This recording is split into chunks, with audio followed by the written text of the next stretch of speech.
Nous regardons tout de suite les market movers en Europe ce matin avec Antoine Fraisse-Soulier toujours. Et Antoine, il y a 3 market movers que vous avez sélectionnés. Alors je vais commencer comme à chaque fois par le CAC 40, puisque le CAC 40 a signé encore une très bonne semaine la semaine dernière en hausse de plus de 2%. Donc les investisseurs ont largement salué l'annonce d'une reprise des négociations entre la Chine et les États-Unis. C'est vrai que les représentants chinois vont se rendre à Washington début octobre afin d'obtenir des progrès substantiels selon leur dire.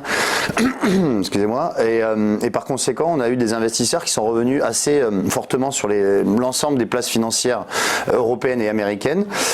Et un CAC 40 qui est revenu donc tester ses plus hauts annuels à 5600 points. Donc on est passé de 5002 en début août à 5006 donc début septembre. Maintenant voilà, on a ce plafond de verre à 5600 points. On va voir si on peut le dépasser, sachant que c'est à peu près la 5e fois qu'on atteint ce niveau sans dépasser ce niveau des 5600 points. Donc ça c'était pour le CAC 40 et deuxième market mover. Alors il y a une valeur qui est Peugeot, mais un secteur tout entier qui est le secteur automobile. C'est ça, c'est-à-dire que le secteur automobile est un secteur qui a été assez délaissé depuis le mois de juin.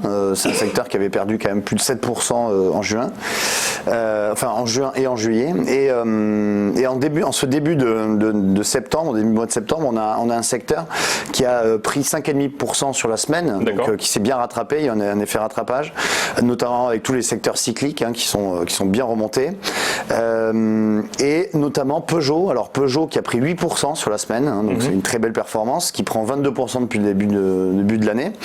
Et le constructeur automobile a annoncé avec son partenaire chinois Dongfeng un nouveau plan stratégique à horizon 2025 pour remettre en piste leur co-entreprise qui a été créée il y a 3 ans, qui s'appelle Dongfeng Peugeot Citroën. Et notamment ce plan prévoit de lancer 14 nouveaux modèles entre 2020 et 2022 en Chine, avec des produits adaptés aux consommateurs chinois. Et donc ce nouveau plan a l'ambition de vendre 250 000 véhicules par an en Chine, donc c'est un plan assez ambitieux. Et les investisseurs ont été séduits par ce nouveau plan, et donc par conséquent le titre a progressé de 8%, et on voit que c'est un titre qui revient sur un niveau assez intéressant à 23 €. On est passé tout de même de 19 € pardon, à 23 € en quelques semaines, et par conséquent on a un titre qui teste actuellement ses résistances et qui pourrait donc dépasser ce niveau si les marchés continuent à progresser également. Donc des nouvelles encourageantes du coup sur le marché automobile et notamment sur Peugeot, 3e market mover ce matin. Alors on change de secteur d'activité, il s'agit de Safran. Oui, tout à fait. Safran. Alors Safran, c'est donc, je le rappelle, un équipementier pour le secteur aéronautique, donc qui construit des moteurs pour les avions, pour Airbus et pour Boeing. Et alors c'est un titre qui est vraiment très recherché depuis le début de l'année, puisqu'il progresse de 35% depuis le début de l'année.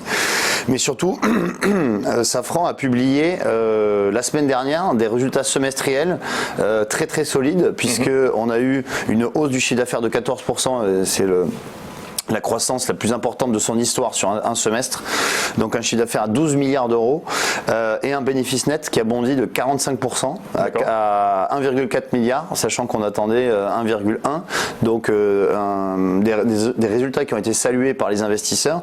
Par conséquent, le titre a progressé assez fortement de 8% la semaine dernière, mais on a un titre qui est surtout très très bien salué, car les résultats ont été Safran a relevé ses objectifs pour 2019. D'accord. Par conséquent, lorsque un groupe relève ses objectifs, on a vraiment un ensemble d'investisseurs qui se redirigent vers le titre. C'est une bonne nouvelle pour les investisseurs. Et c'est une très bonne nouvelle pour les investisseurs, puisque on a donc un chiffre d'affaires qui est maintenant programmé pour 15% de hausse, alors qu'on attendait 7%. Et par conséquent, un titre qui s'envole et qui fait d'ailleurs des nouveaux plus hauts historiques sur la semaine. Merci beaucoup Antoine Fraisse-Soulier du coup pour ces Market Movers Europe.